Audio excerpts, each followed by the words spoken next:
Buenos días, muy buenos días. Despierta con CDN.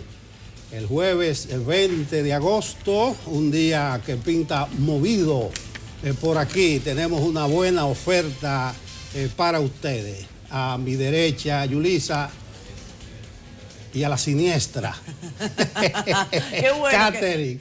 Oye, me leíste la mente, ¿eh? Me leíste la mente. Siniestra. Sin que eso tenga significado. Yo prefiero eso porque tú digas la izquierda. Yo siempre he dicho que yo tengo dos derechas.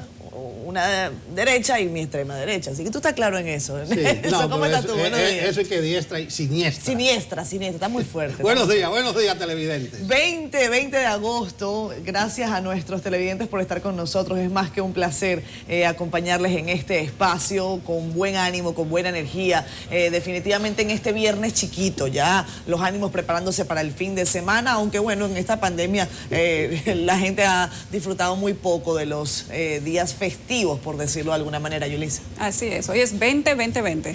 Oye, sí. 20-20-20, una fecha interesante. No sé si habrá cábala con eso, creo que... No sé. Habrá gente que se jugará el número seguro en la lotería. Ah, sí, la lotería. De cualquier manera... hoy. Señores, buenos días, qué bueno que nos acompañan. Hoy tenemos un contenido cargado para todos ustedes. El gobierno se puso las pilas, las nuevas pilas, para saber qué van a hacer con la pandemia y además de eso vamos a hablar de muchas cosas interesantes el día de hoy. Qué bueno que contamos con su audiencia. Vamos a hacer un recorrido sí, por los principales medios de prensa del día de hoy pero antes de eso vámonos a los titulares. Así es. Gobierno dominicano anuncia plan de combate y aumento de pruebas diarias para detectar COVID-19. Autoridades endurecen a partir de hoy la vigilancia en el cumplimiento de las medidas. Metodología de docencia para la vuelta a clases será anunciada la tarde de este jueves por el Ministerio de Educación. Le abrí las puertas de mi casa al asesino de mi hija por pena. Palabras de dolor del padre de la niña asesinada, Liz María. Madre de Emily Peguero se solidariza con padres de la niña de la Isabelita y dice se pone en su lugar. Este jueves conversamos con Miriam Díaz, directora ejecutiva de Participación Ciudadana. ¿Qué pasará con la economía dominicana después de la pandemia? Las respuestas con el presidente de la Cámara de Comercio y Producción de Santo Domingo, Manuel Luna.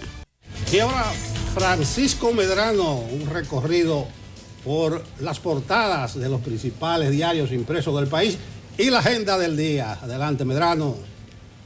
Hola, ¿qué tal? Buenos días, Nelson Rodríguez, a Catherine y a Yulisa por estar en contacto con nosotros. Iniciamos un recorrido, por supuesto, a los principales diarios de circulación nacional. Vamos a iniciar en nuestra casa, nos vamos con el periódico El Caribe, que vuelve a presentar su portada en vertical y destaca el titular: anuncia un nuevo plan contra la COVID. Abinader convoca a líderes. También el diario de esta casa editorial destaca que el gobierno aumentará el número de pruebas PCR diarias a 7,000, habilitará 10 laboratorios y contratará 100,000 médicos. El titular está acompañado de la gráfica de Dani Polanco. El Caribe también destaca en su segunda fotografía titulada Pocos avances en rescate del Yaque, un trabajo que detalla el nivel en que se estancó el proyecto de recuperación de la cuenca del río Yaque del Norte. Seguimos con nuestro diario porque también destaca dos llamados. El primero hace alusión al uso que hace tanto el presidente Luis Abinader como varios funcionarios del nuevo gobierno a las redes sociales. El otro, que destaca el periódico El Caribe, se detalla que 3 alcaldes no han declarado sus bienes. Vamos a hacer contacto con el periódico Hoy. Miramos la portada en formato estándar del diario Hoy, en la que también destaca las medidas contra el coronavirus y lo titula así: Gobierno refuerza medidas para detener la pandemia. Abinader pide todos la apoyen. El colgante que destaca el Hoy también toca el tema de la COVID-19. Cita: Papa Francisco pidió que no haya privilegios económicos a la hora de acceder a la vacuna. Lo titula Ricos y vacunas. La segunda gráfica del diario Hoy hace seguimiento a las ondas tropicales que se están formando y que en los próximos días podrían convertirse en ciclones. Ahora vamos a ver qué presenta el periódico Listín Diario en su portada de este jueves. El Listín Diario también se centra en las primeras medidas del nuevo gobierno para enfrentar la pandemia. Un llamado en la portada del Listín informa que el nuevo ministro solicita una auditoría a obras públicas. Además, no deja de reconocer en este pequeño cintillo que Berlinesa Franco va mañana viernes ante la fiscal, dando seguimiento al caso ONAPI. Finalizamos con la portada del diario Libre, que también se centra en las medidas del gobierno contra la pandemia y titula que el llamado a diálogo del presidente Abinader recibe alto apoyo político y social, citando los sectores que se han sumado a la iniciativa y que el primer mandatario se reunirá con el liderazgo nacional. El Diario Libre recuerda que anunciarán hoy el plan de apertura del año escolar. Atento a esta actividad. Otro tema que no deja pasar el Diario Libre es la designación del nuevo director del Intran, Rafael Arias. Y dice, el Intran en manos de un dirigente de choferes. Importante. Vamos a conocer la agenda de los principales eventos que estarán ocurriendo este jueves a las 10 de la mañana. Estaremos en la sesión del Senado de la República, sede del Alto Parlamento de la República Dominicana. A las 6 de la tarde se realizará un conversatorio virtual sobre libro taíno, arte y sociedad. Además, a las 7 de la noche será puesto en circulación virtual Naufragio del Crucero. Esto se estará realizando a través del canal de YouTube del Archivo General de la Nación. Así están algunos de los principales eventos que estarán ocurriendo, por supuesto, en el día de hoy y que nuestros periodistas también darán seguimiento en la agenda de nuestros noticiarios. Retornamos con ustedes nuevamente. Feliz resto del día. Bueno, gracias Medrano. Resumen de la portada de los diarios, la agenda del día, Yulisa.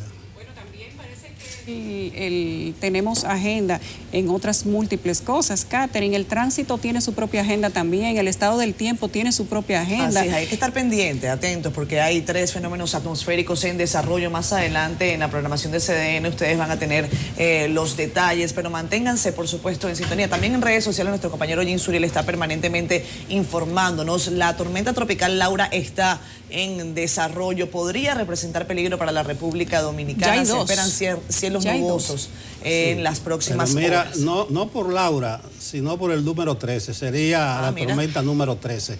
¿Tú crees en eso?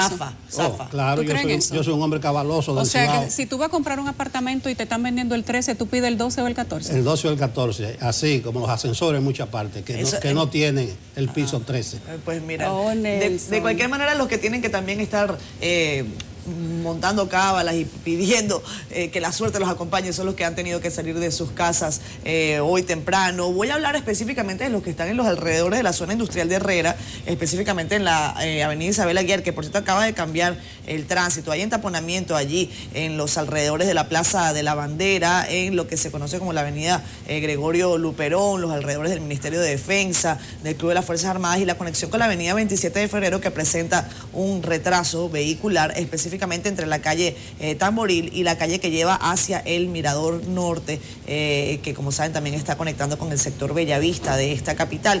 Los alrededores también de las intersecciones de la 27 de Febrero que llevan al sector El Millón, cerca del Instituto Social de las Fuerzas Armadas, también presentan retraso, así como otros tramos de la avenida 27 de Febrero que, como saben, sobre todo en los niveles presentan algún retraso en los llamados túneles. Alrededor de Plaza Lama, los pasos a desnivel, gracias Yulisa. Alrededor de Plaza Central todavía no se muestra mayor complicación, así que si ustedes están por allí, pasen rapidito. Con prudencia, ¿no? Por supuesto. La situación ya del lado de Santo Domingo Este es la habitual, hay retraso en los puentes que comunican a Santo Domingo Este con el Distrito Nacional. También hay retraso en el puente flotante y se ve de lejos, al igual que el puente Ramón Matías Mella, que conecta con el sector San Carlos y los alrededores del Palacio Nacional. El puente Juan Bosch tiene retraso vehicular, 11 kilómetros por hora están reportando los usuarios de la plataforma Waze, al igual que la autopista de las Américas presenta, repito, retraso vehicular. Bueno, también para complementar vamos a ir al puente peatonal de la Churchill, donde nuestro compañero Rafael Lara nos va a presentar cuál es el movimiento que tienen los vehículos en una de las principales avenidas e intersecciones de la ciudad capital. Saludos, muy buenos días. Nos encontramos en este momento en la intersección de las avenidas Winston Churchill y avenida John F. Kennedy. Como pueden ustedes observar, el tránsito a esta hora, 7:11 minutos de la mañana, es bastante ligero en ambas direcciones en lo que tiene que ver con la avenida John F. Kennedy. Mientras que en lo referente a la avenida Winston Churchill, también es bastante fluido a esta hora de la mañana. Y pues un movimiento importante en esta esquina de los venduteros, la gente que sale bien temprano a poner en venta sus diferentes productos.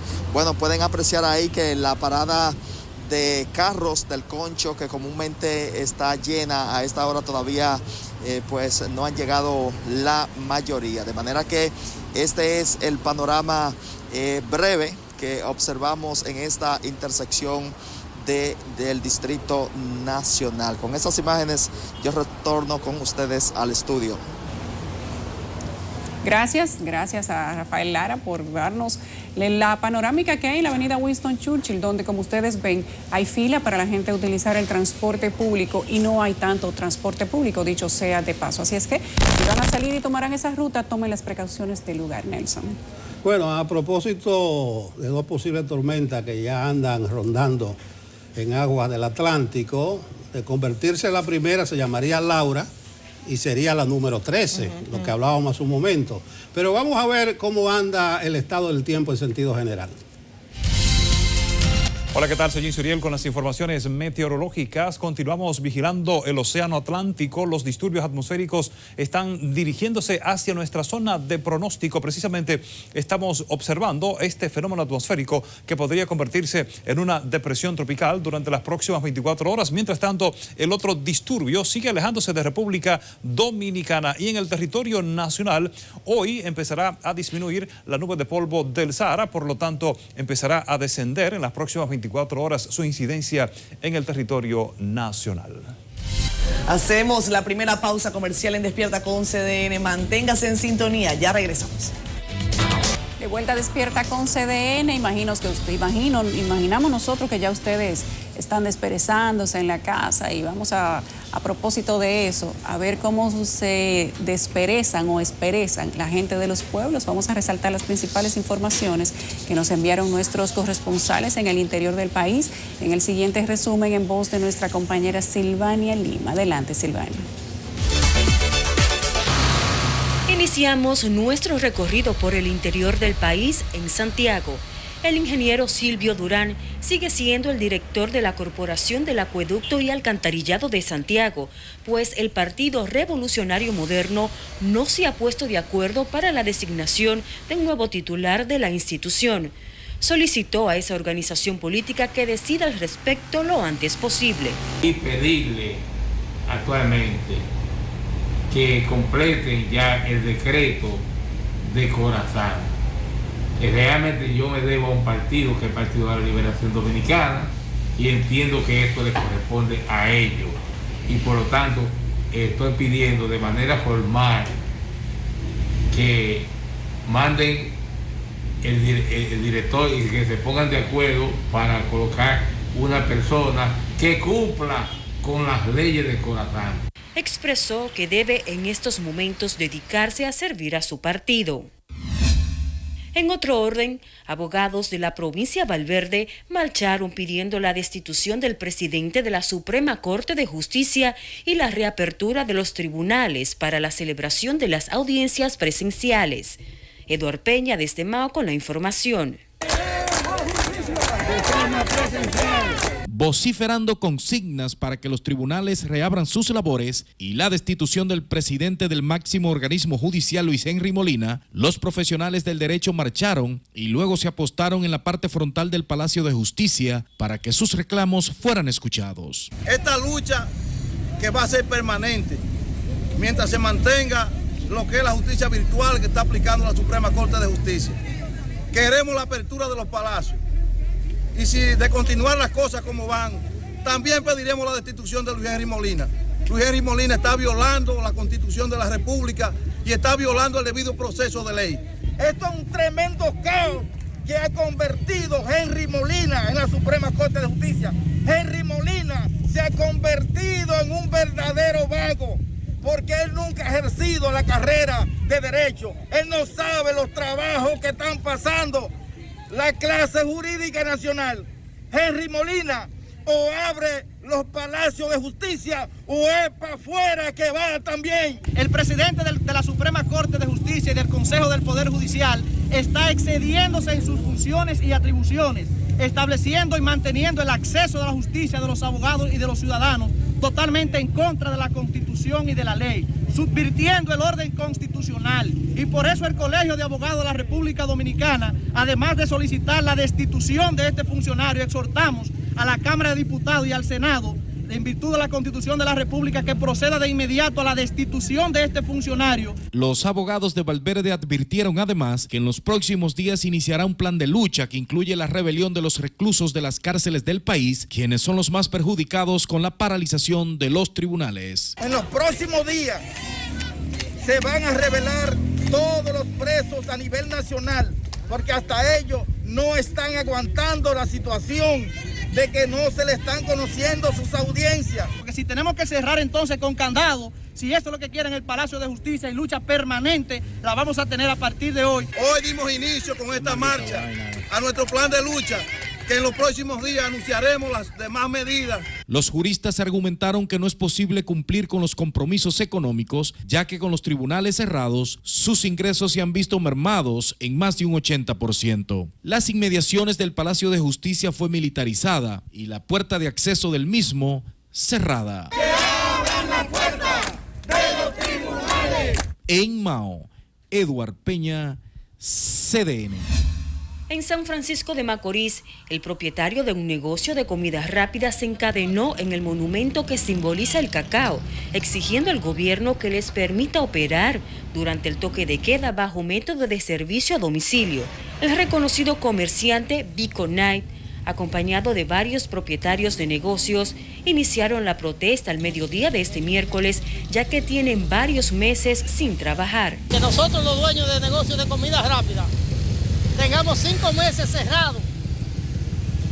De nosotros dependen miles de empleados. Los compromisos de banco están igualitos. Los bancos llaman a uno diario. Queremos que nos dejen trabajar de delivery solamente. Los delivery nos van a contagiar a la población. ¿Me entiendes? Nosotros tenemos varios meses luchando con una simple propuesta que tenemos, muy lógica. Lo que nosotros le estamos proponiendo a las autoridades es algo que tiene sentido y es lógico. Nosotros no queremos que nos dejen abrir los negocios de noche, simplemente que nos dejen un cocinero, 2 cocineros y los delivery. Igual como trabaja la ferretería, los bancos, la banca, todo. Los manifestantes exigen al gobierno autorizarles un permiso para trabajar a los fines de evitar la quiebra de sus negocios. Silvania Lima, CDN. Ahí veíamos el reporte de nuestra compañera Silvania Lima, midiendo el pulso de lo que ocurre en el interior de la República Dominicana. Acá en la capital tenemos un caso al que le estamos colocando el ojo, tenemos el enfoque sobre él, por supuesto, por la tragedia que ha representado para una familia y en general para la sociedad. Hablamos del caso de la niña Liz María. El padre de esta menor que fue violada y asesinada dijo que no tenía información de que ella era agredida, abusada por Sterling Francisco Santos, alias El Panadero, con quien indicó tenía una relación de amistad desde hace poco tiempo. Esas declaraciones del padre de esta niña son importantísimas para el caso. Vamos a escuchar el reporte que preparó Rafael Lara. El domingo no estaba en casa. no estaba en casa. Si yo estoy en casa, eso no sucede. Manuel Sánchez acudió este miércoles al lugar donde las autoridades reanudarían las labores de búsqueda del cuerpo de la pequeña Liz María y confirmó que tenía una relación de amistad con Sterling Francisco Santos, el panadero. No, esa persona nos hicimos amistades hace 2 o 3 meses. Nos hicimos amistades, le dimos un poco de confianza y ella abusó de la confianza. Agregó que nunca notó un comportamiento extraño del victimario con relación a la niña. ¿Tú crees que si la niña había hablado y yo me había entrado algo, él estuviera vivo o estuviera suelto por ahí? ¿Tú crees eso? Hace rato ya yo lo había matado, ya tuviera una victoria. Por otro lado, la intensidad de las olas impidió que se reanudaran las labores de búsqueda del cadáver lanzado en un saco con piedras al mar Caribe. Tuvimos una búsqueda de aproximadamente unas 2 horas y pico, pero tuvimos que hacer una pausa en la búsqueda por el oleaje que había. Vinimos hoy temprano con toda lo que era la intención de seguir la búsqueda, pero el oleaje de hoy, la corriente de fondo ha duplicado su intensidad, el cual pone en riesgo a cualquier buzo que nosotros entremos a dichas aguas del Mar Caribe. El abogado de los familiares de la infante acudió al lugar para facilitar logística que pudieran ayudar en la búsqueda. Esta mañana facilitamos unas prendas de la menor a los fines de que se hiciera una búsqueda por olfato canino y estamos esperando eso solamente. Estamos tratando de lograr un objetivo común. El Ministerio Público dio a conocer que solicitará prisión preventiva contra el imputado. Rafael Lara, CDN. Más detalles de este caso se conocen, más trágico es. Avanzan las horas y todavía lamentablemente no hay cadáver. Algunos juristas dicen que pese a la confesión sin cadáver no hay caso posible, aunque con una confesión quizás los abogados, eso será José Martínez Oppelman, quien es el abogado de la familia, tendrá que armar ese expediente. Hay otro detalle y es que el padre de esta niña dice: yo le abrí las puertas de mi casa al asesino de mi hija. Y eso definitivamente le para a uno los pelos, ¿no? Genera mucha sensibilidad, porque es una tragedia que rememora otros casos, como el de Emily Peguero, quien por cierto su madre habló a los medios de comunicación, envió un mensaje. Pero Nelson, yo no sé si a ti te da el mismo aire que a mí. Mientras van pasando las horas se conocen más y más detalles. Y el padre decía, bueno, se sentaba a comer en mi mesa, porque nosotros le teníamos pena. Y cuando uno ve el detalle de cómo vivía este sujeto, Sterling Francisco Santos, quien será presentado hoy ante la justicia, uno dice, ¿cómo una persona vive en esas condiciones? ¿Cómo pasa tanto tiempo viviendo allí y nadie advierte que hay algo oscuro? Algo, no solamente algo raro, no, algo oscuro en una persona que vive en condiciones realmente deplorables, en un sector bastante tranquilo por lo que se sabía. Ayer en la entrevista que hicimos a una psicóloga infantil, se arrojaron muchas luces sobre el entorno de este crimen. Recuérdense que le abrió la puerta, pero hacía apenas 2 meses. Sí. Es decir, que era un recién conocido, no es ni siquiera un amigo de largo tiempo. Las versiones de los vecinos, descuido de los padres. Lo del cadáver, eso es un elemento importante, pero también se está criticando la escena del crimen. Correcto. Las fotos que se ven, claro, el individuo vivía ahí en un chiquero, pero el desorden es mayúsculo precisamente porque parece, o la comunidad, los vecinos, alguien entró y prostituyó, contaminó la escena del crimen. Eso es importante a la hora de ir recopilando las pruebas. ¿Entiendes? Las pruebas. Hoy habrá medida de coerción. Ya la Oficina de Atención Permanente recibió la solicitud de parte de la Fiscalía de Santo Domingo Oeste.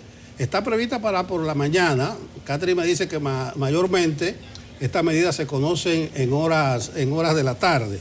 Yo creo, entre otras cosas, a pesar de que se adelanta de que sería vía Zoom, vía virtual, que se conocería esta coerción, que hay que ofrecerle toda la protección posible por más de una razón al nombrado Sterling Francisco Santos. A propósito, él lleva el apodo de El Panadero, un funcionario del área de turismo, del gabinete de turismo ayer, hacía una reflexión que no crea que sea tema de debate, el asunto de los apodos. Eso da para un programa. En este caso se ha sazonado mucho el panadero, y decía ese funcionario que ese sector importante de la producción nacional se vería afectado. Es discutible, pero el asunto de los apodos también debiera retomarse. Entonces, medida de coerción con toda la debida protección, que se agilice la búsqueda del cadáver. Si está en una zona específica, el tigre podía estar mintiendo, este desalmado. La escena del crimen ya fue contaminada. Quemaron incluso la motocicleta. Lo primero que hacen aquí es contaminar la escena del crimen. Bueno, tiene mucho que ver también, la falta de presteza y prontitud de las autoridades. Señores, la prueba, recuérdense, ahora que se está hablando mucho de la justicia, lo primero es investigar y recopilar todas las pruebas para después armar el expediente y acusar. Pero ni modo, ahí está el hecho, que es una gran lección, que es una grandísima experiencia que debe tenerla en cuenta toda la sociedad. Un crimen execrable, pero que refleja y tiene grandísimas connotaciones sociales y relacionadas hasta con la pobreza, con la promiscuidad que se vive en nuestros barrios populares. Hay que decir que recopilar las pruebas, ahí uno no sabe qué tan sencillo o difícil será. Un cadáver que se especula, se dice, según la confesión del confeso victimario, que fue tirado a aguas abiertas del Mar Caribe, que lo tiró por uno de los riscos del kilómetro 14,5 de la autopista de las Américas. Uno lo dice y se le enchinan los pelos, porque yo no me imagino qué puede sentir una familia que le relatan una historia como esta, sabiendo que de quien se está hablando es de su hija. Yo creo que también hay que ser un poco consecuente con los padres, y ciertamente hay cosas que no se le puede quitar responsabilidad, pero dejar entrar una persona a tu casa, yo creo que también tiene sus bemoles, y hay que decir que en los barrios, en muchos barrios, no necesariamente tienen que ser barrios ni pobres, ni de clase media, ni de ninguna clase, simplemente la gente empatiza con el que le queda al lado, y en múltiples ocasiones tú le das entrada a tu casa a una persona que todavía no conoces bien, y eso le puede pasar a cualquiera. Lo raro de esto es que ellos dicen que la niña no daba señales de que estaba siendo abusada, y este es un caso que se repite. Ayer yo decía que ahora en Lismarí veía a la niña de La Guayiga, Carla Maciel, que veía a la niña de San Francisco de Macorís, a Emily Peguero. Justamente su mamá dijo ayer que se ponía en el lugar de la familia de Lismarí. Y aunque uno podría decir múltiples cosas, este podría ser un caso que podría cerrarse pronto en un penal abreviado con la admisión de culpabilidad del individuo, pero también más adelante, si no aparece el cadáver, él podría decir que confesó bajo presión, y eso también podría darle un giro de 180 grados a una posible prisión. Uno no sabe qué va a pasar en esto, hay que ver qué rumbo le van a dar los abogados. A él me imagino que le adjudicarán, le endilgarán un abogado del servicio público, que lo pagamos todos nosotros, y qué pena que tenga que ser así, pero de otra manera, entonces también se estaría violando derechos, considerando que estamos hablando de preservar los derechos a una persona que no pensó en ningún momento cuáles eran los derechos de una niña inocente. Nosotros tenemos que hacer una pausa. Al regreso vamos a hablar de todas las medidas que han anunciado los funcionarios del gobierno, el presidente y la vicepresidenta, a propósito de la, ya no pandemia, pero de la enfermedad comunitaria que circula en República Dominicana, que es el COVID-19.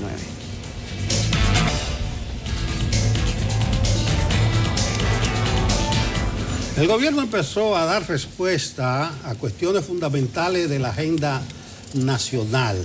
Ayer planteó su punto de vista, su programa inmediato para el enfrentamiento de la pandemia de la COVID-19. Para esta tarde está prevista de parte del Ministerio de Educación que se anuncie el plan para el inicio del año lectivo 2020-2021.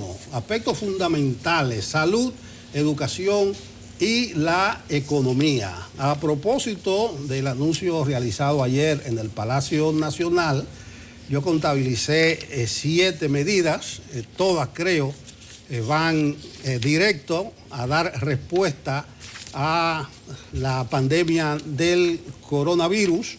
No le doy preeminencia a una más que otra, porque, reitero, ahí está la posibilidad de aumentar el número de pruebas, ahí están más recursos para el Ministerio de Salud, está el aumento de las camas, de las unidades de cuidados intensivos, está el reparto inmediato de kits para el manejo de los casos leves, mascarilla, vitamina, gel y ese tipo de cuestiones, la contratación de 1.000 médicos para ofrecer capacidad de respuesta y la habilitación y equipamiento de 10 laboratorios en hospitales regionales para el aumento de esas pruebas. 100.000 pruebas, pero también se han contratado 100.000 más.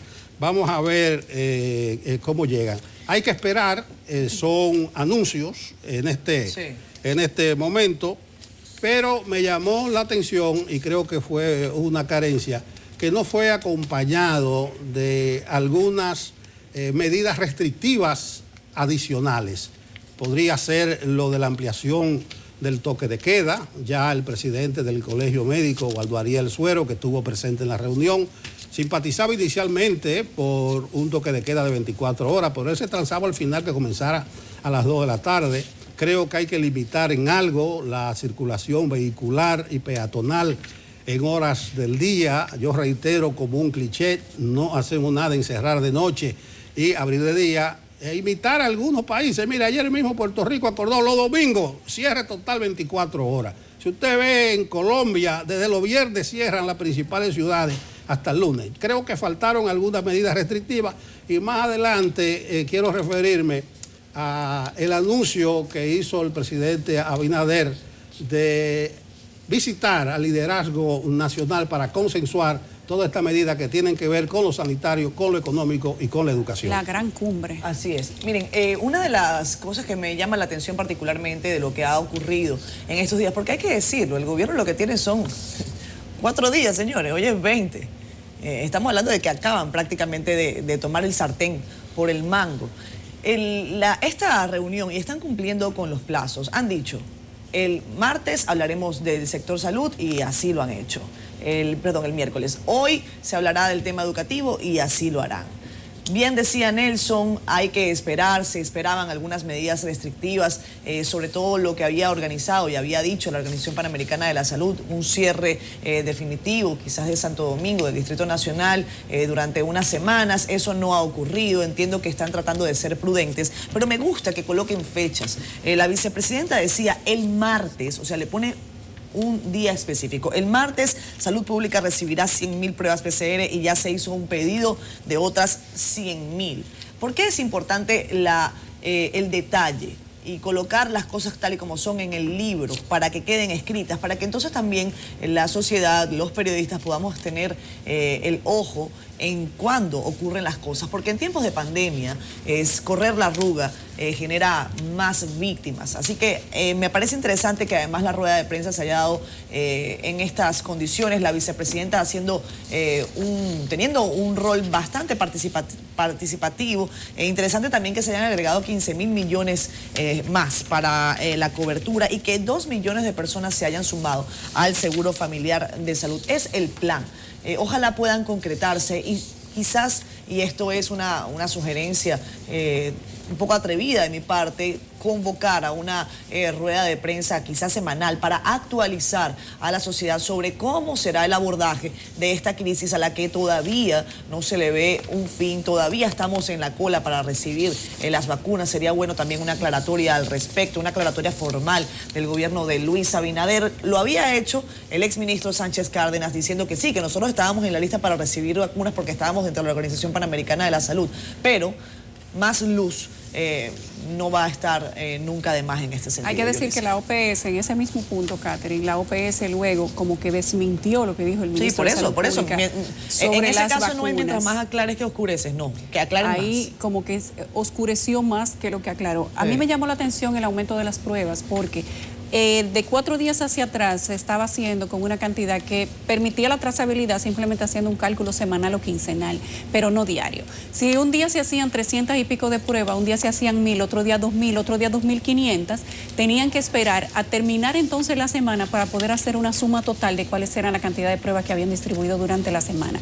Ahora se va a hacer 7000 pruebas diarias, según han dicho las autoridades ayer en el anuncio de todas las medidas, y le están aumentando casi 4000 pruebas. Yo diría que poco más que eso, porque cuando aquí se hizo el último día del Ministerio de Salud Pública una toma de prueba de 300 y pico, entonces tú tienes que esperar compensar la cantidad al día siguiente para poder seguir el tema de la trazabilidad para fin de semana. Hay unas medidas que se hicieron que son de tipo de rastreo, que también van a ser muy importantes para la obtención final de los resultados, que son socializar el plan con el equipo que dirige ahora Salud Pública, porque antes había un comité. El ministro de Salud Pública a veces te decía una cosa y en la tarde lo desmentía, o hoy decía algo y al otro día cambiaba la versión. Y parecía que no había una coordinación entre el comité que trabajaba en el Palacio, del cual el ministro también era miembro, y Salud Pública y el SNS. El Servicio Nacional de Salud. Parecería que todo el mundo andaba por su lado. Ahora, aparentemente, y ojalá que así sea y se mantenga, el Ministerio de Salud Pública va a continuar en la compañía de la vicepresidencia, que debió ser así desde el inicio, y qué bueno, la promoción de la inclusión y el proyecto permanente de tratar de combatir el COVID. Van a concluir el proceso de involucramiento de las organizaciones sociales y comunitarias, los ayuntamientos y direcciones provinciales y de área del Ministerio de Salud para intensificar la identificación de personas con el virus y el rastreo de los contactos. Eso es primordial. Si no hay un rastreo eficiente ni un seguimiento a la identificación de las personas con el virus, simplemente la propagación se maneja en una especie de cadena y los casos se vuelven, ahí sí, una especie de pandemia local. También van a distribuir de manera popular kits para el manejo de casos leves, que incluye mascarilla, acetaminofén, vitaminas, gel de higiene de manos y materiales educativos, y van a ampliar la educación o las acciones de educación, comunicación de riesgos y prevención del COVID, porque ¿qué sucede con el COVID-19 en República Dominicana? Que mucha gente no lo cree. Mucha gente piensa que a ellos no se le va a pegar y que simplemente esto es una gripe más. Todos esos que ustedes ven haciendo fiestas por la noche, mencionándole la madre a los policías, voceando cosas para que lo dejen salir después que los detienen a las 5 de la mañana o a las 12 de la noche en la calle. Todos esos consideran que para ellos el COVID no es una enfermedad o que simplemente no les va a dar, ni a ellos ni a su familia, hasta que la verdad le toca de cerca. Y resulta que a esos revoltosos son los primeros que hay que buscarle cama cuando llegan a los hospitales, sin pensar cuáles fueron los pasos que dieron anteriormente para llegar hasta ahí. Pero como todo el mundo tiene derechos, ellos no respetan los derechos de los demás, pero hay que respetarle los derechos suyos. También hablaron del fortalecimiento de la capacidad de gestión del Laboratorio Nacional, que es el laboratorio Doctor de Filló, muy importante. Ustedes habían visto días anteriores las filas enormes que daban la vuelta a la cuadra de la gente tratando de hacerse la prueba del coronavirus, y en el intento de conseguir hacerse la prueba, si tenían a alguien contagiado, pues ciertamente se contagiaban también, y como no se iban muchas veces con la prueba hecha, pues ¿qué pasaba? Ellos llegaban a su casa a seguir contagiando a gente. En adición, van a sumar 4 laboratorios privados, algo muy importante. En la comisión pasada estaba la presidenta o dueña de un laboratorio privado, pero no estaba la directora del Laboratorio Nacional, algo que uno no se explicaba. No habían pruebas para el Laboratorio Nacional, pero habrían pruebas para ese laboratorio privado, algo que tampoco uno se explicaba. Y esas son cosas que tienen los privados que hicieron su gestión. Ahora, ya hay 7 laboratorios, 4 laboratorios más para que sean 7. Existen 4 y se autorizaron 7 nuevos, y así tiene que ser. No puede haber un monopolio de la prueba de COVID-19, porque eso va en detrimento de la salud de la gente. Bueno, hay que ver si el asunto de los insumos no influye. Recuérdense, esto de prometer 100,000 pruebas más para la próxima semana, ahí viene el problema del mercado internacional. Hay una medida de orden práctico que me agradó mucho, es que si una persona va a un centro de salud a tratarse y con la COVID-19 y no tiene un seguro, inmediatamente, de manera automática, sería incorporada al Seguro Nacional de Salud. Yo me identifico y quiero apoyar públicamente las palabras de Luis Abinader en ese encuentro de ayer. Él dice que el problema sanitario es un tema de nación y reiteró un discurso que desde el mismo día que resultó electo, el 5 de julio, ha venido repitiendo. Involucrar a todo el liderazgo nacional, a todo el país en la resolución de estos problemas de salud, de la economía, de la educación. Eso lo dijo la noche del 5 de julio. Lo reiteró cuando fue a la Junta Central Electoral a recibir el certificado de elección el 15 de julio. Lo apuntaló en su discurso del 16 de agosto y ayer volvió a repetirlo. Y le puso fecha. La próxima semana me reuniré con el liderazgo nacional. Vamos a ver cuál es la metodología, la modalidad.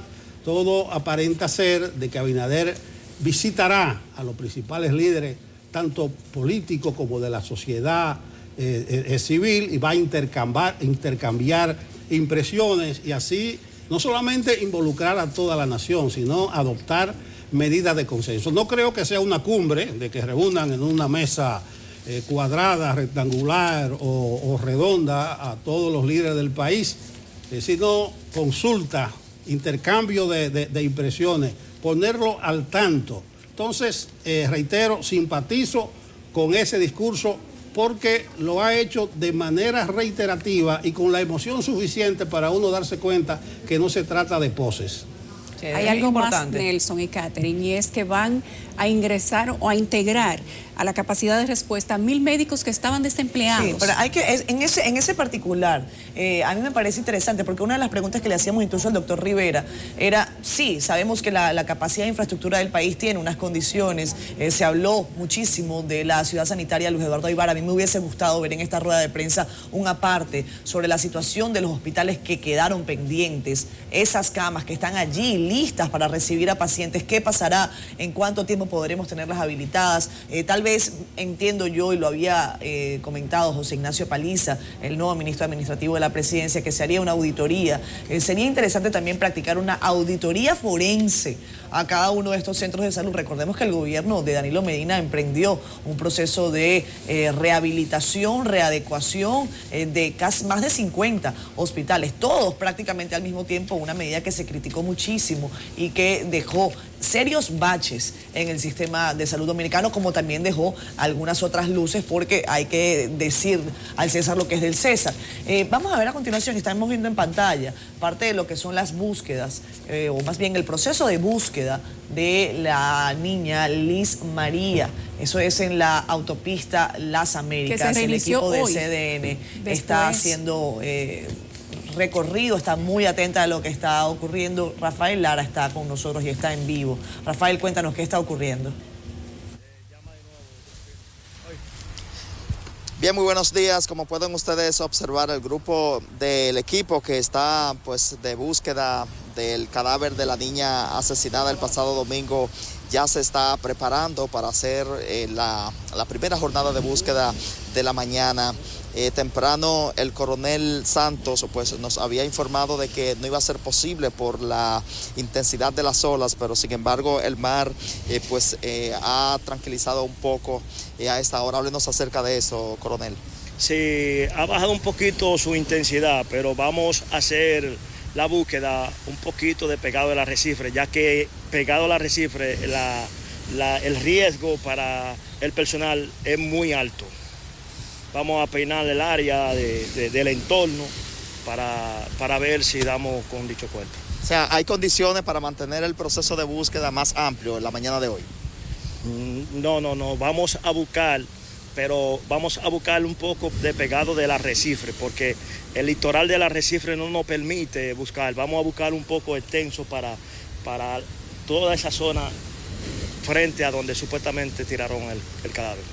Okay. ¿Y hasta qué hora pudieran ustedes mantener esta labor de búsqueda de la mañana?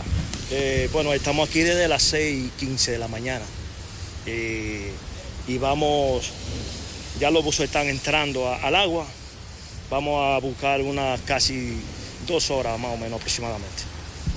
¿Cuántos buzos tienen ustedes en operación ahora mismo? Tenemos cuatro buzos en el agua, 2 arriba y 2 abajo.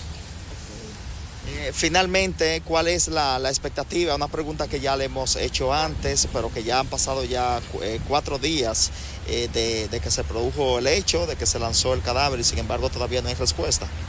El tema natural, los fenómenos nos han imposibilitado que hagamos una operación un poco desplayada para poder dar con el cuerpo si supuestamente fue real que lo tiraron aquí. Pero eso no ha limitado y no ha dado tiempo en desventaja para poder tener un aproximado de la certeza de encontrar dicha víctima. En su experiencia, los días, el estado de descomposición que presenta este tipo de los cadáveres, supuestamente fue lanzado en un saco con piedras. ¿Qué pudiera pasar? ¿Se sumerge al fondo del mar? ¿Puede emergir? ¿Qué pasa en ese momento? Hay muchas condiciones que pueden darse. Por ejemplo, puede entrar a una de las cuevas. Con la fricción también el saco puede romperse, el cadáver subir a la superficie después de un par de días y la corriente de las aguas del Mar Caribe trasladarla hacia un punto bien lejano del punto específico donde supuestamente la lanzaron. Hay muchas condiciones que se pueden efectuar en este caso. Bien, muchísimas gracias al Teniente Coronel Santos del Cuerpo de Bomberos de Santo Domingo Este. Hay que señalar que en horas de la mañana el Ministerio Público tiene pautado pues conocer ayer la presentaron en horas de la tarde y hoy se estaría entonces conociendo la solicitud de medidas de coerción donde el Ministerio Público está solicitando prisión preventiva contra Sterling Francisco Santos, el panadero. Vamos a presentar esta imagen porque ya los buzos aquí están en el agua, 4 buzos ya están en el agua realizando su labor de búsqueda, como pueden ustedes observar al fondo. Observen ahí, ya ellos están pues haciendo su labor de búsqueda. Nosotros nos sumamos a mantener pues informándole a todos ustedes de lo que acontece en torno a este proceso de búsqueda del cadáver y por supuesto a lo que es el conocimiento de la solicitud de medidas de coerción contra el imputado. Con esta imagen yo retorno con ustedes al estudio. Bien, muchísimas gracias, Rafael. Los equipos de seguridad, los equipos de rescate, haciendo su parte, una labor que tenemos que agradecerle todos los dominicanos, poniendo su vida en riesgo además, en una zona como esa, donde bien lo han señalado, las condiciones naturales complican cualquier búsqueda, cualquier tarea. Con respecto a este tema, comentaba yo fuera del aire, de si no hay posibilidad, tal vez me equivoco, de que los equipos del 911, de la Policía Nacional, colaboren con la investigación, dando el detalle de las cámaras que están en los alrededores. Porque ante un perfil como el de este señor Sterling Francisco Santos, uno no sabe si definitivamente él está diciendo la verdad. Sabemos que las unidades caninas han reconocido el olor de la niña en el lugar, pero hay quienes consideran que esos datos todavía no son concluyentes para iniciar una investigación de esta índole. Ojalá que tal vez con las cámaras podamos ayudarnos para saber más detalles de cuáles fueron las últimas horas de esta menor de edad. Mira, y eso que dice es muy importante, Catherine, porque el hecho de que se está haciendo una búsqueda se hace en base simplemente a lo que él dijo. Claro. A una confesión que no se sabe si lo hizo por un mea culpa, porque sintió algún tipo de responsabilidad. Este tipo de gente son psicópatas, no tienen mucha responsabilidad, según dicen los especialistas, y todo lo que hacen o lo hacen por miedo o lo hacen por autodefensa. Recuerdo, ahora que vemos la búsqueda, con el caso de Emily Peguero, recuerden que Marlon Martínez puso a la policía a dar vueltas, los llevó a un basurero, les dijo que la había tirado de un puente, que ciertamente la tiró de un puente de caminante, y el cadáver no estaba en los primeros 2 o 3 lugares que dijo Marlon Martínez, pero la policía duró días y el personal del Ministerio Público buscando el cuerpo de la niña muerta embarazada y al final se encontró en otro lugar.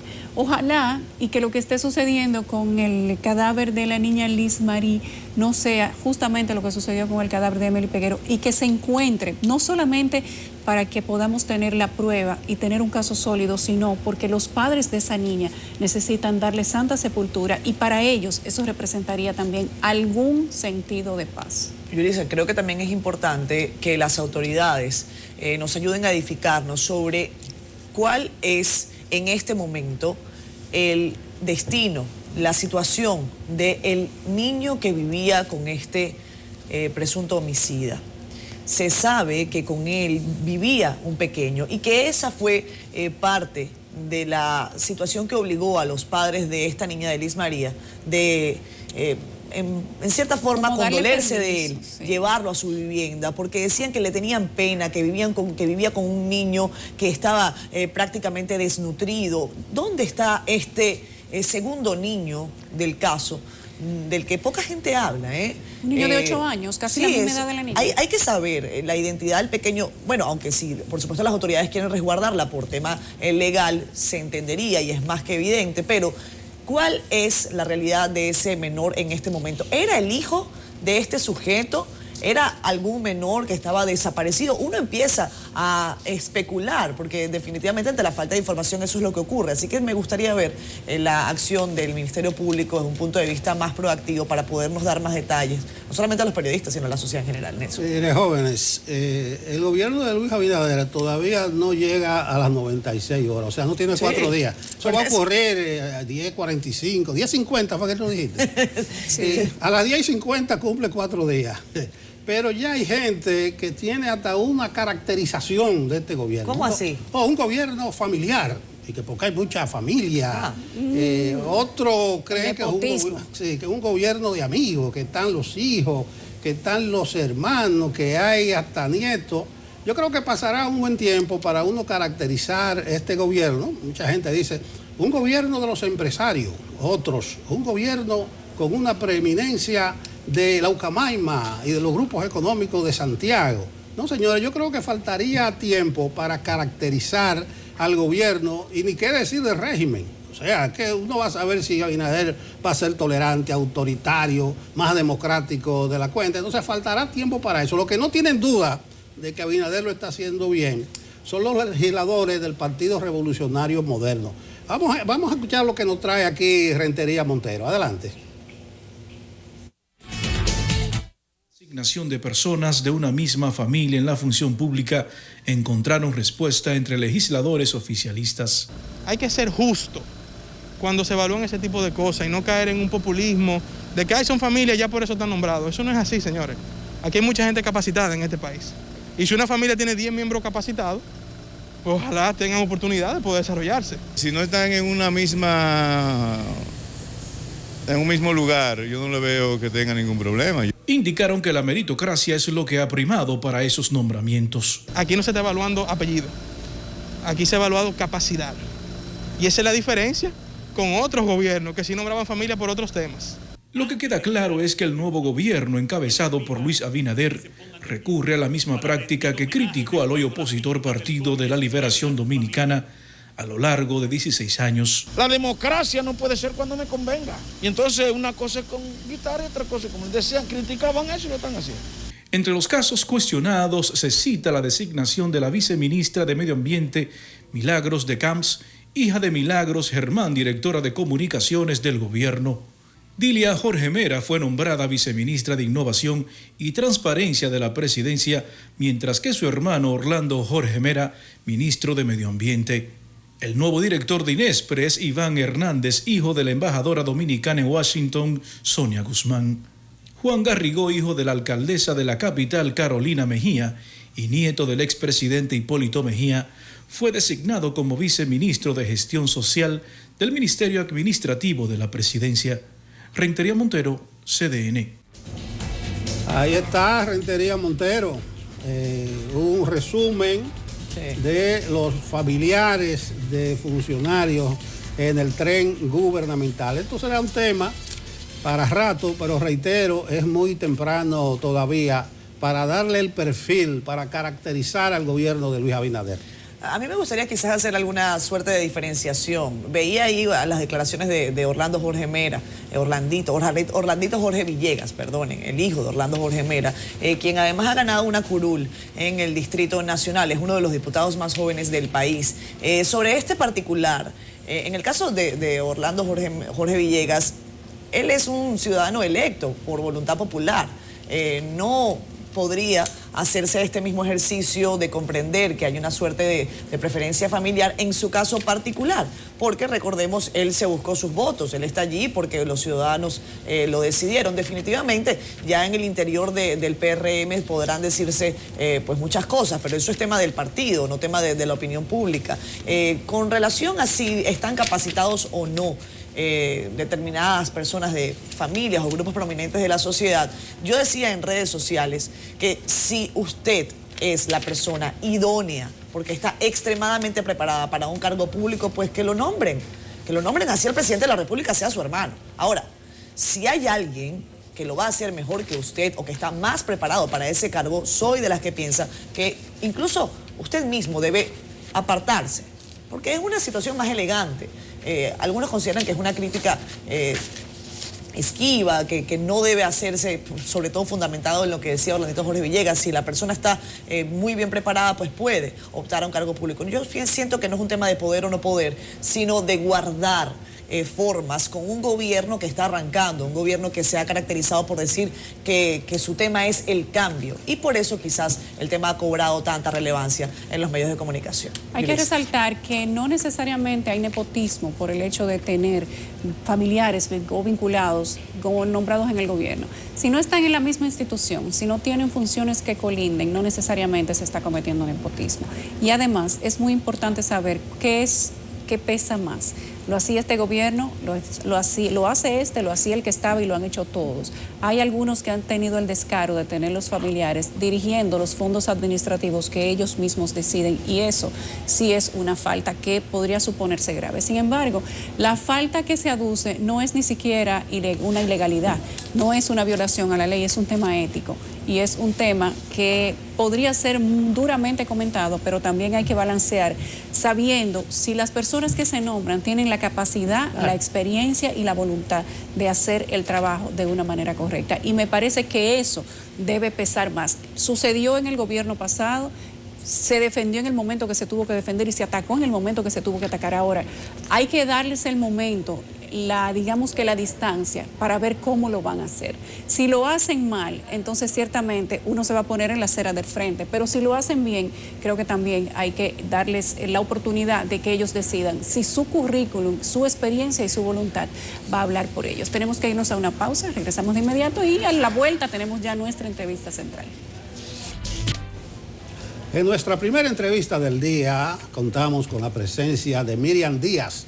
Ella es la directora ejecutiva de Participación Ciudadana. Buenos días, Miriam. ¿Cómo se encuentra? Buenos días, muy bien. Mire, yo quiero que me permitan formularle la primera pregunta. Participación Ciudadana, junto a otras organizaciones, durante la transición había pedido al presidente electo lo siguiente, cito: formar un gabinete que tenga participación equitativa de mujeres y hombres frente a las instituciones más relevantes del gobierno. Ya conformado el gabinete, y al hablar de instituciones más relevantes, le pregunto, doña Miriam, ¿está conforme Participación Ciudadana con lo que ha ocurrido? En asuntos de género no. En la equidad de género no estamos conformes.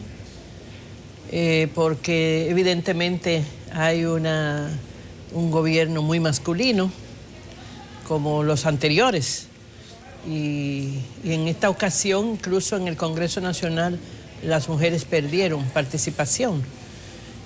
Lógicamente, entendemos que no es un tema exclusivamente del presidente, es un tema del sistema político dominicano que ha ido excluyendo a las mujeres. Y hay mucho que trabajar ahí.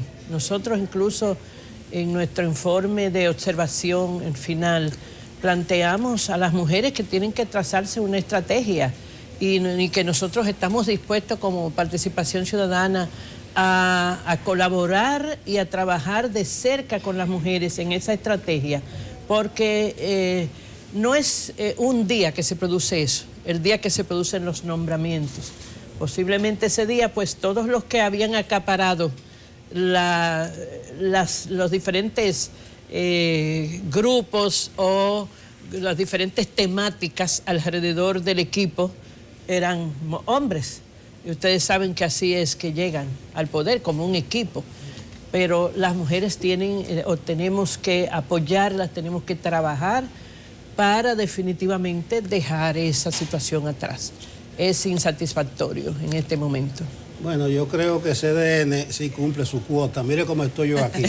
66 a 36, pero usted tiene razón. Las mujeres en el Congreso bajaron un 7%. Sí. Eran 56 del 16, ahora son 52. Y a nivel de ministerio, solo 3. No se superó a Danilo Medina, que tenía precisamente 3 mujeres ministras, un 13%. Ahora, le debo recordar que donde quiera que no están involucrados mucho poder ni dinero, las mujeres están predominando. Lo contrario es cuando estos dos factores entran en juego. Es la verdad. O sea, eso lo digo como socióloga porque es un tema que yo siempre le doy seguimiento, toda mi vida le he dado seguimiento a este tema. Entonces usted ve las mujeres en los bancos, usted ve los bancos feminizados, pero vaya al equipo máximo, vaya a la presidencia. ¿Hay alguna mujer presidente de banco? ¿Hay alguna mujer presidenta de casi de ninguna empresa importante? Usted ve esas reuniones de alto nivel son masculinas. En la ejecución, en el día a día, la mayoría es femenina. Doña Miriam, adelante, Caterina. ¿Qué decir, doña Miriam, con relación a la presencia? Se ha dicho mucho la fuerza que ha tenido la sociedad civil en medio de la estrategia que ha diseñado el gobierno de Luis Abinader. En principio ha llevado adelante una de las demandas fundamentales de la sociedad civil, que es demanda de justicia, demanda de transparencia, demanda de persecución a la corrupción. Ha nombrado a Miriam Germán Brito, a Jenny Berenice Reynoso, además en un acto especial al margen del protocolo. ¿Cómo califican ustedes esas decisiones iniciales del gobierno de Luis Abinader y cuáles son las esperanzas que aguardan al respecto? Muy positivas. Nosotros emitimos una declaración al principio de esta semana sobre el discurso del presidente, entendiendo que en términos de discurso y de esa imagen que proyectó y que ha proyectado los primeros días, es positiva en el sentido de la lucha contra la corrupción, de hacer cambios importantes, de la independencia de la justicia, de concertación social, buscar diálogo, buscar enfrentar los problemas con la participación de los diferentes sectores. Son muchos los factores. Ese factor de la Procuraduría General es un factor que nosotros estamos muy esperanzados en que va a significar un cambio en este país y un final de la cultura de la impunidad. Que la gente siga confiando en que puede hacer lo que sea y no le va a pasar nada. Si eso no se termina, nunca vamos a tener un país real y efectivamente civilizado. Doña Miriam, muchos comentarios de parte del gobierno saliente para participación ciudadana, porque antes decían que participaba o que en ocasiones fungía como parte de la oposición y luego de la juramentación del gobierno, entonces se han designado varios miembros de participación ciudadana en el gobierno. ¿Qué responderían ustedes a quienes están comentando sobre eso? Un gran reto para participación ciudadana, porque nosotros pretendemos seguir siendo una institución independiente. El hecho de que algunos de nuestros miembros se nos vayan para un gobierno determinado, como se fueron muchos para los gobiernos del PLD, que hay que recordarlo siempre porque anteriormente en el gobierno de Hipólito Mejía no tuvimos ningún miembro de PC que fuera al gobierno. Y sí tenemos varias ex coordinadores generales y y miembros altos de nuestra organización que trabajaron en los gobiernos del PLD. Tan alto como el ministro de Economía. Exactamente, y de Minas, Energía y Minas. Y en el Palacio Nacional había gente también. En este momento hemos perdido, vamos a llamarlo así, varios, algunas personas importantes en participación ciudadana. Y digo perdido entre comillas porque yo particularmente creo que Participación es una escuela de democracia y es una organización abierta. No podemos hacer firmar a nuestros miembros y menos los voluntarios un compromiso de que jamás van a ir a ningún gobierno ni nada de eso, porque lo único que le podemos pedir es que donde vayan pongan en alto nuestros principios, nuestros valores, nuestra forma de hacer las cosas. Eso es lo único que le podemos pedir. Pero es un reto para Participación porque no crean, que no vayan notando mucho de que nosotros vamos a estar apoyando gobierno, porque eso es muy difícil en PC. Es más, ahora mismo el reto sería que no comenzáramos a ser más quisquillosos, o sea, demos un chance, espérense, son 3 días, son 2 días, vamos a esperar a ver cómo van las cosas, porque realmente hay mucha gente crítica en PC y esos son los que dominan. La pregunta de Yulisa es muy pertinente porque consciente o inconscientemente Participación Ciudadana sembró la sensación en la sociedad de que no le dejaba pasar una al PLD y a Danilo. Y a propósito de dirigentes de PC que van al gobierno, no creo que haya un caso anterior de que un dirigente actual tenga que renunciar para asumir en el gobierno. Pero a donde yo voy, a propósito de las exigencias... ¿Cómo un dirigente actual? O sea, el caso de Carlos Pimentel, que renunció para ir al gobierno. Okay. O sea, muchos dirigentes ya tenían o de receso varios años después, sí. Pero ahora lo que ha impactado es que ha ido al gobierno directamente desde el cargo. Claro. Pero donde voy a la hora de hablar del rol que podría ocupar Participación Ciudadana en el futuro inmediato, es que ustedes durante la transición le pidieron tanto a Danilo como a Abinader en el intercambio de informaciones que se hicieran público el estado actual de las instituciones. No sé si Participación Ciudadana recibió algún tipo de información, pero de manera pública no se conoció ese intercambio de informaciones. No sé qué ustedes procuraban al decir que se hicieran público las informaciones que se manejaron entre las instituciones en la transición. La idea de eso era que el país pudiera tener en algún momento un punto de partida a partir del cual medir lo que cambia. O sea, cómo han encontrado las actuales autoridades el gobierno. Eso lo hemos pedido en diferentes gobiernos. Claro que como el PLD tuvo tantos gobiernos corridos, pues casi era imperceptible porque no era el mismo grupo. El mismo grupo y hasta quizás se nos olvidó en algún momento pedirle que, porque sabíamos que no, cuando es del mismo partido no se va a producir eso. Pero eso es simplemente porque nosotros le damos seguimiento a indicadores, nosotros le damos seguimiento a temas económicos, a temas institucionales, cómo están las instituciones, y para poder ir viendo cómo van cambiando las cosas, pues nos gustaría. Sabemos que esa es una labor que es difícil hacerlo en el periodo de transición, porque por más que se visiten y que estén haciendo una transición juntas, las cosas no se ven bien hasta que no se llega adentro. Decía usted que a inicios de la semana habían dado ustedes sus perspectivas con relación al discurso del presidente Abinader, pero han pasado los días y se han producido más de 80 designaciones en distintos puestos de dirección de la República Dominicana, y veíamos en la parte previa algunas críticas que se han levantado, algunos legisladores del PRM lo defienden, designaciones de familiares de funcionarios en el gobierno. ¿Cuál es su perspectiva al respecto? Algunos consideran no se trata de nepotismo, otros consideran, como bien decía Yulisa, que no es un asunto de cumplimiento de ley, sino de un proceso de ética, de moral. ¿Cuál es la perspectiva de Participación Ciudadana?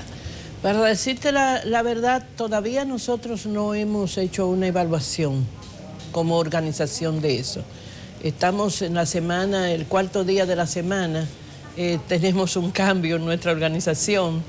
Es decir, estamos bregando con un cambio en la dirección ejecutiva. Yo, que toda mi vida, de 26 años, solo había sido voluntaria.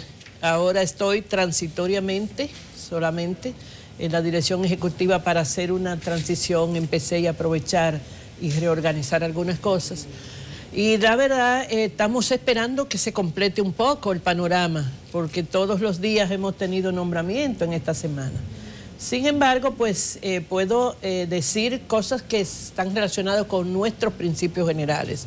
Hay un nombramiento que entendemos que definitivamente es un error, el del director del Intram, porque esa persona ha sido gerente general de una de las compañías o de las empresas transportistas que han tenido y que se disputan el dominio. Entonces, eso sí que es claramente un conflicto de intereses.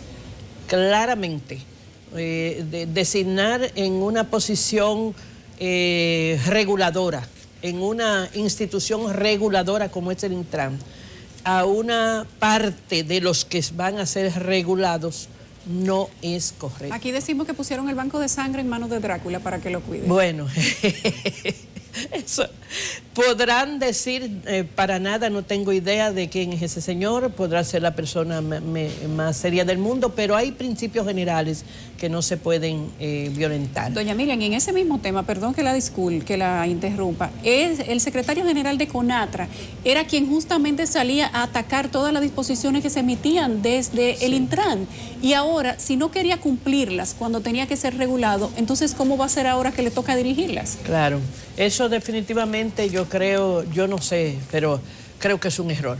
Participación todavía no ha hecho un pronunciamiento sobre eso, como le digo. Tampoco es un tema de ganarle la carrera a alguien, y que nosotros somos, básicamente estos análisis lo hacen voluntarios, no es un personal pagado ni nada de eso que esté ahí. Entonces tenemos que esperar que se complete, aunque sea estos días. Tenemos previsto una reunión para principios de la otra semana, donde ya sí podríamos comenzar a elaborar un pronunciamiento sobre estos primeros días. Y en relación a lo de los familiares, bueno, también es algo que tenemos que valorar y esperar a ver qué tanto va a ser. O sea, yo creo que lo mucho y lo poco, o sea, son muy diferentes. Posible que en un gobierno haya personas con el mismo apellido, familiares. Si están en áreas totalmente diferentes, no son, recordemos, el nepotismo es cuando usted utiliza para su propia familia. Entonces tendrían que estar trabajando dentro de la misma familia, dentro de la misma área, en dependencia jerárquica.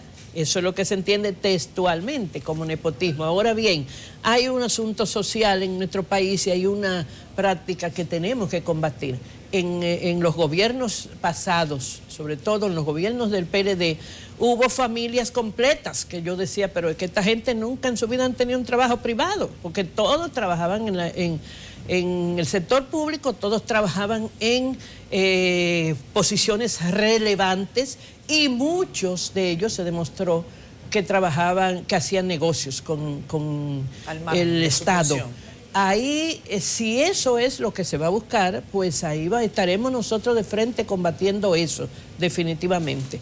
Ahora, no queremos ser injustos con una joven que está preparada y que fue nombrada en otra cosa completamente diferente a la de su mamá. Es decir, tampoco nosotros queremos llegar a los extremos. No es una santa inquisición tampoco. Tampoco es una santa inquisición lo que se quiere. No, porque lo primero, nosotros tenemos como país tantas deudas de cumplimiento de la ley, señores, que es cierto que hay cosas que no es la ley, es la ética, es la imagen, es el mensaje. Vamos a decir, todas esas cosas van juntas.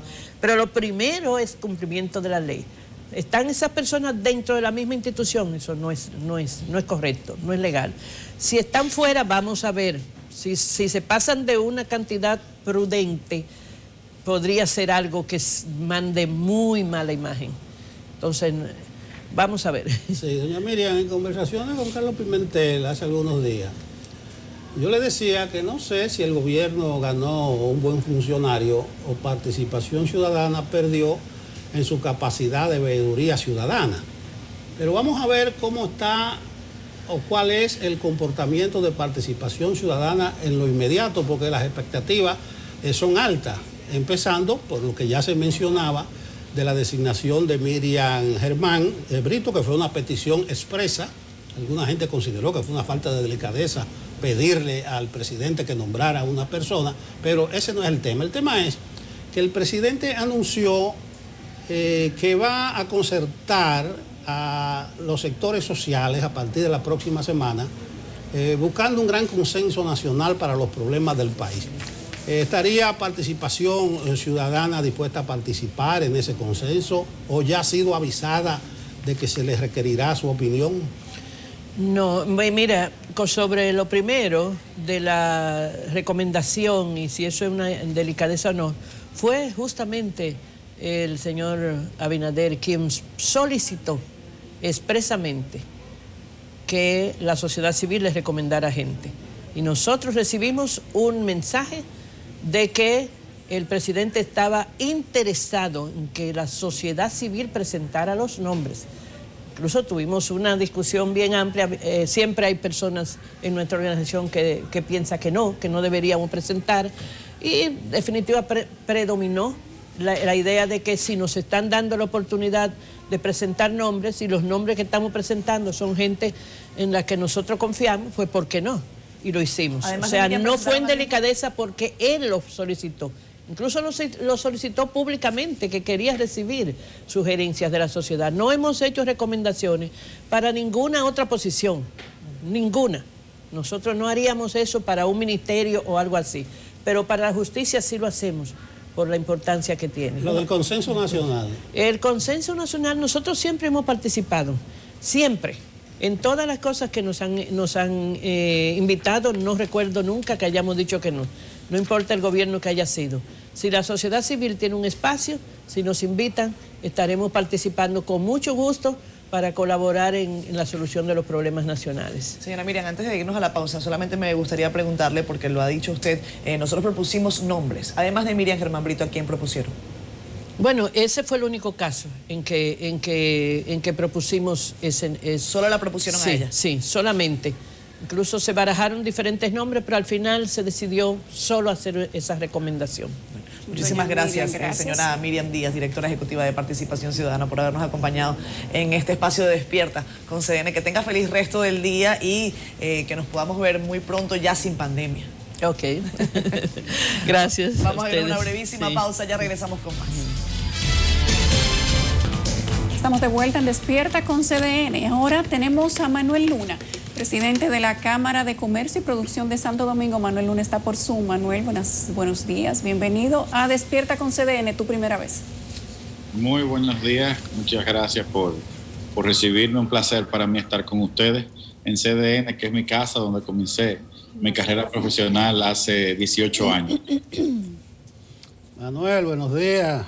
Querido Nelson, un placer saludarte. Un placer. Ya yo le decía aquí a las jóvenes, una larga amistad y mucha deferencia siempre. Pero no solamente contigo, con ellas también.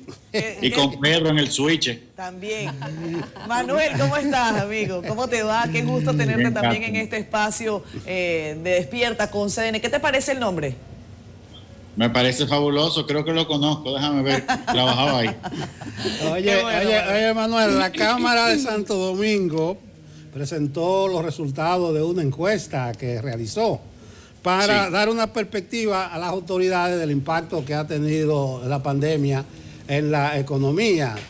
¿Cuál es el hallazgo más importante arrojó esa medición? Gracias, Nelson, y gracias por permitirnos dar a conocer este estudio. Lo que hicimos fue entrevistar a 200 empresas, entre ellas pequeñas, medianas y grandes, para poder tener, como bien dices, una perspectiva al respecto de cómo la ha impactado la pandemia, cómo han cambiado su forma de actuar y qué prevén o qué entienden que va a pasar en el futuro, para que así las autoridades tengan una pincelada de cómo se siente el sector productivo de República Dominicana en ese sentido. Y una de las preguntas, me permito sacar el chivo porque no me sé todo de memoria, pero La primera pregunta que le hacíamos a las empresas es si ha tenido usted que cesar los servicios contratados a sus colaboradores debido a la crisis. Y el 38% contestó que no, que el personal se ha mantenido intacto. El 35% dijo que cesó alguno de sus contratos. Un 12% contestó que envió a su personal de vacaciones y un 11% contestó que pusieron en suspensión a muchos de sus colaboradores y un pequeño 4% ha contratado más personal. Otra pregunta muy interesante, Nelson, era respecto de cómo visualizamos el empresariado y de nuevo el empresariado visto desde pequeño, mediano y grande, no solamente el gran empresario. ¿De qué va a pasar de ahora en adelante? ¿Cuándo recobraremos la normalidad o cuándo estaremos de nuevo, cómo estará de nuevo la economía antes de que comenzara el COVID-19? Pues la mayoría, más de un 60%, entiende que no es hasta 2022 cuando volveremos a estar en ese nivel. O sea que debemos de trabajar unidos y no debemos de sentarnos simplemente a esperar que llegue el 2022, pero debemos de trabajar fuertemente para tratar de que esa meta que tenemos en el empresariado pueda ser una realidad y que en 2022 recobremos la normalidad. Hay muchas más preguntas, pero dejo que ustedes tal vez interactúen al respecto. Manuel, no todo ha sido malo, al menos para los comerciantes. No para todos, pero no todos han sido necesariamente afectados. El comercio electrónico, ¿cómo piensan ustedes que se ha afectado o beneficiado ahora con el tema del COVID-19? Hay una pregunta precisamente al respecto de eso que habla sobre la transformación tecnológica. Y preguntamos, ¿su empresa inició procesos de transformación tecnológica y o digital durante la cuarentena? El 55% contestó que sí. O sea que las empresas han aprovechado esta situación para adaptarse al entorno digital y que la República Dominicana sea cada vez un país donde interactuemos más en el mundo virtual, por así decirlo. Nosotros lo hemos vivido en la Cámara de Comercio, donde hemos acelerado los procesos de dar servicios de manera digital. Hoy en día usted puede renovar su registro mercantil sin necesidad de ir a la Cámara, absolutamente nada, todo digital, y para final de año podremos tener ya lo que es constitución de empresas, transformaciones, cambio de accionistas también de manera digital. Y la firma digital ha dado un salto. En República Dominicana hay 2 proveedores de firma digital autorizados, uno de ellos es la Cámara de Comercio Santo Domingo, y estamos viendo decenas de personas que semanalmente, por no decir centenas, están accediendo a esta firma digital de manera tal de que puedan firmar documentos de manera legal por la vía virtual. Manuel, con relación a cómo el trabajo remoto, el trabajo a distancia ha impactado en la productividad de las empresas, quizás habrá que hacer más adelante también algún otro estudio de cómo esto va a funcionar para incrementar o no las ganancias de determinado tipo de comercio, determinado tipo de empresas. Pero también me gustaría preguntarte con respecto a las preocupaciones del sector empresarial y comercial de la República Dominicana desde la Cámara. Veían este informe, en esta encuesta que ustedes señalan, hay preocupación con respecto a la tasa del dólar. ¿Cómo o qué es lo que ustedes están recomendando a sus miembros?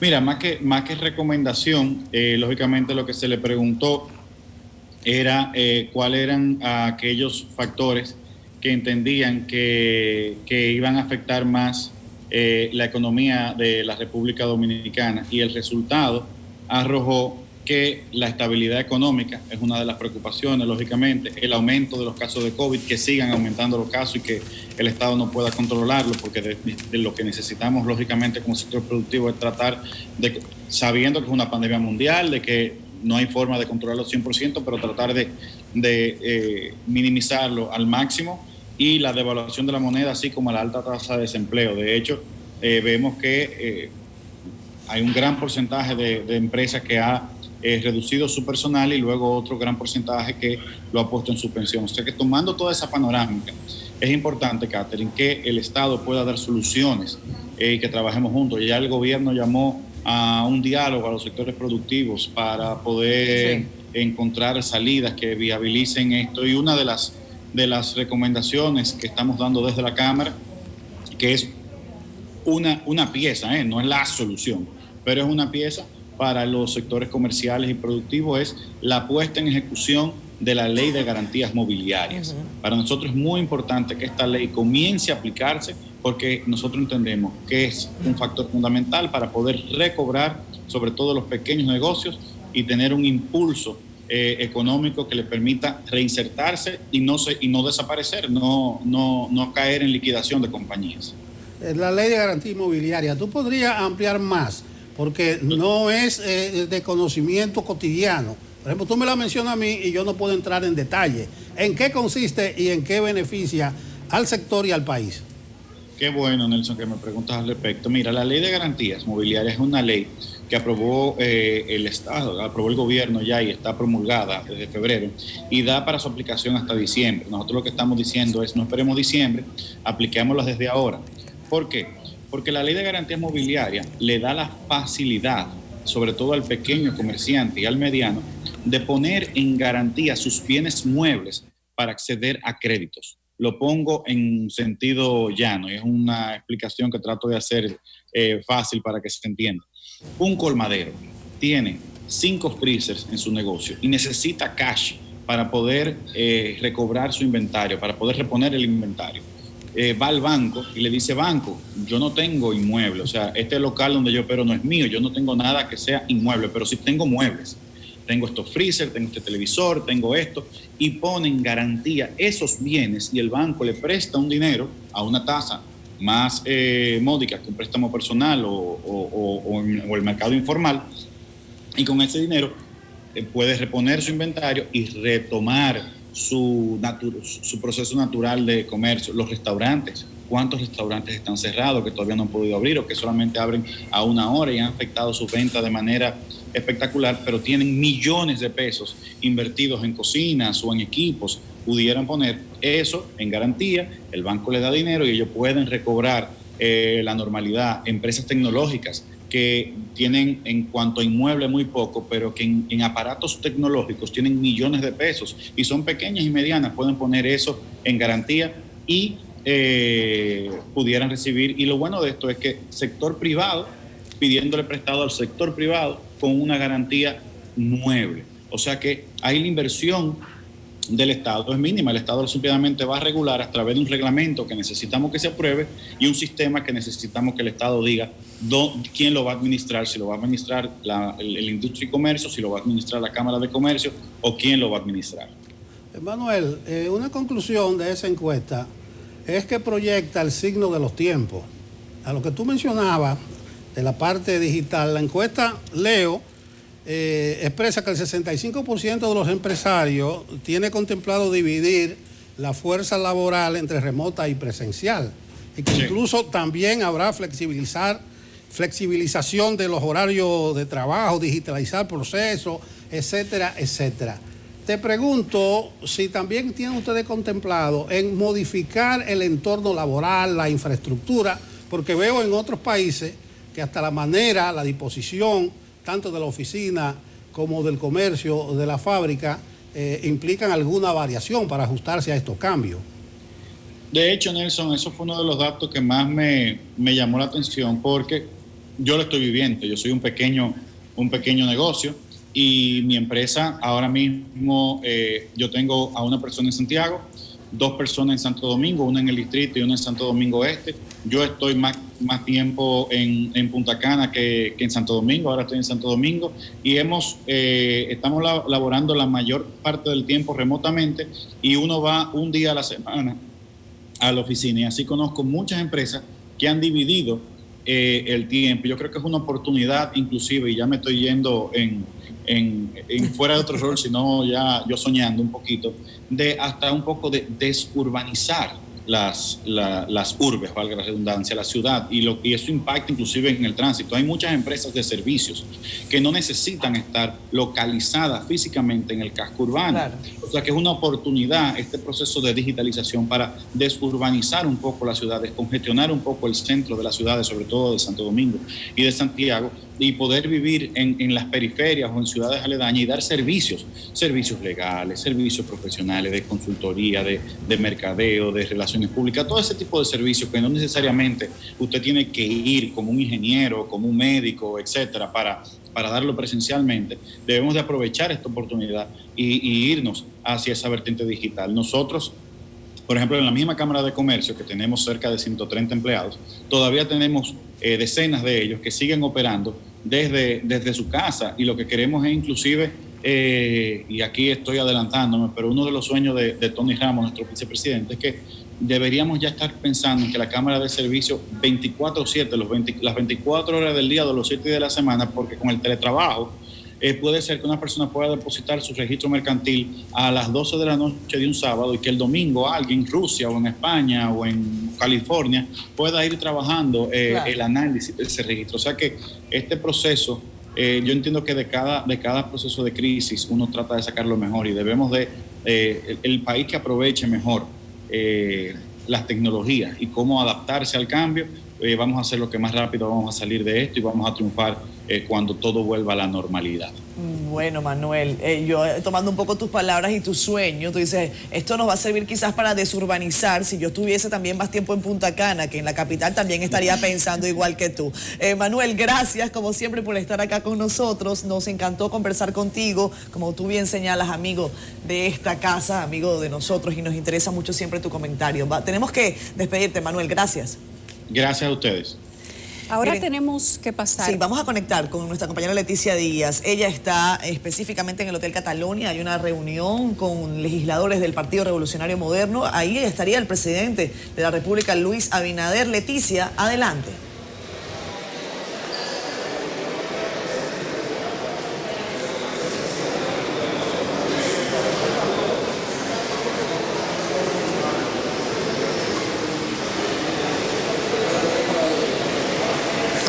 Sí, muy buenos días. Así es, tal y como adelantan, me encuentro específicamente en un hotel de esta capital en donde se realizará en breves minutos un proceso de inducción de los nuevos legisladores encabezado por el presidente de la Cámara de Diputados, Alfredo Pacheco. Resaltar que alrededor de 190 diputados es que encabeza la Cámara Baja y 121 son nuevos, por lo que se realiza este proceso de inducción para que estos conozcan el proceso de cómo se trata de legislar en la República Dominicana. Decir que la actividad inició en el día de ayer y se trataron varios temas, entre estos las comisiones, cómo se trabaja en cada uno de estos procesos, y adelantar a los legisladores sobre las leyes que se estarían conociendo en lo adelante en esta nueva gestión de la Cámara de Diputados encabezada por el Partido Revolucionario Moderno. Decir que por el momento no ha llegado el presidente de la Cámara, Alfredo Pacheco, quien ya ha adelantado que una de las principales normativas que se estarían conociendo es el Código Penal, pero con una ley especial aparte para conocer el aborto. Decir también que se espera la presencia del presidente Luis Abinader para el cierre de esta inducción que se realiza para los nuevos diputados de la Cámara Baja. Por el momento son los detalles, ya más adelante estaremos llevando más información sobre el tema. Regreso al estudio. Muy bien. Bueno, yo no sé qué tanta inducción, ciertamente lo necesitan los legisladores que entran nuevos, y hay muchos que se estrenan en esta legislatura, pero hay otros ya que ciertamente podrían dar la inducción. Ahí hay gente que echó los dientes y yo creo que se van a pensionar con 7 legislaturas, pero digo, con 7 procesos consecutivos. Pero qué bien que se están haciendo las cosas correctamente y que ya van a entrar a sesionar, y que sepan que no solamente es que le digan voten compañeros, sino que sepan que su idea se tiene que escuchar y que su representación tiene que hacerse valer. Tenemos que hacer una pausa y regresamos de inmediato. Proveniente del círculo de espera, toca el turno al bate a Fran Camilo. Adelante, Fran. Muchas gracias, don Nelson. Dios nos lo bendiga. Tenemos un invitado muy especial, ha sacado de su agenda, que siempre está bien movida, estos minutitos para conversar con nosotros. Así que de inmediato damos las gracias a don Vitelio Mejía, presidente de la Liga Dominicana de Béisbol, para que hablemos, don Vitelio, usted allá en su oficina, respetando este distanciamiento, este confinamiento, de este torneo de béisbol que se aproxima. Vimos que en un inicio la Liga Dominicana se resguardó recibiendo y visitando a los principales candidatos presidenciales antes de las elecciones, pero ya tenemos un presidente nuevo y tenemos un aviso de un torneo que se atrasa. Hablemos de esta decisión que la Liga anuncia, que en vez del 30 o 18 o 15 de octubre, vamos al 15 de noviembre para arrancar un torneo. Buenos días. En primer lugar, Lo segundo, bueno, habíamos anunciado el 30 de octubre, finales de octubre, era la aspiración que teníamos.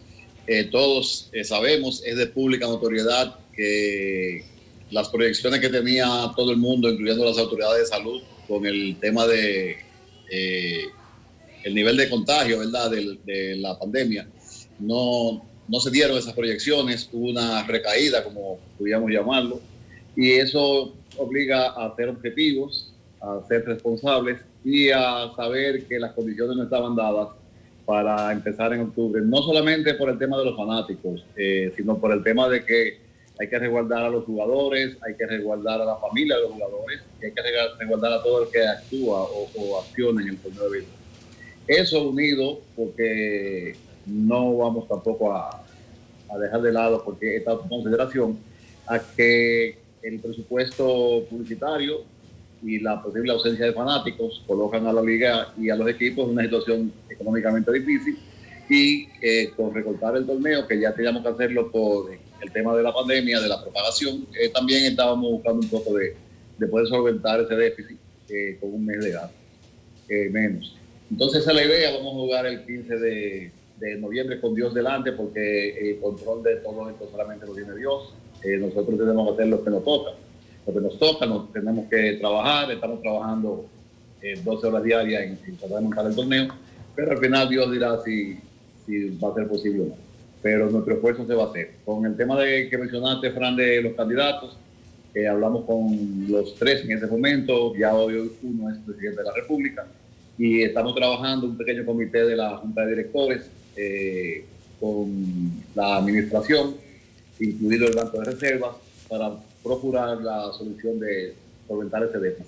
Quiero aclarar y hacerlo por este medio a la opinión pública que nosotros no estamos pretendiendo ayudas directas o donaciones o subsidios del gobierno, porque eso sería, incluso yo lo veo como un crimen de lesa humanidad. El país tiene muchas necesidades, el país tiene muchas cosas por resolver, el país ha tenido la economía de la familia dominicana un año para el olvido, como decimos en el del béisbol. Entonces yo pienso que más podría una entidad como la Liga salir ahora a pedirle al gobierno en estas circunstancias que done dinero. Lo que estamos tratando con la administración es una facilidad crediticia con el Banco de Reservas, como una operación comercial que se hace todos los días en todos los bancos, y que los equipos de la liga puedan solventar ese déficit que le va a quedar de estar reducido en un 30% en su presupuesto original de publicidad, y a lo mejor sin fanáticos, para que en un plazo después, como se usa, se estila en el sector financiero, la liga pueda ir con los equipos repagando esa facilidad.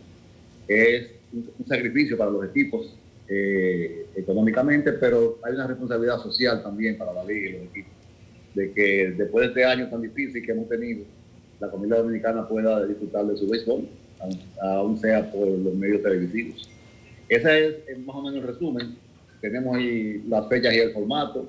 Ahora nos falta definir en una reunión esta noche que vamos a ver cuál es el mecanismo que se va a usar para los juegos suspendidos, si vamos a ver el esquema de MLB, de los juegos a 7 innings, saber cómo vamos a distribuir las sedes de las series para que los jugadores no tengan que movilizarse.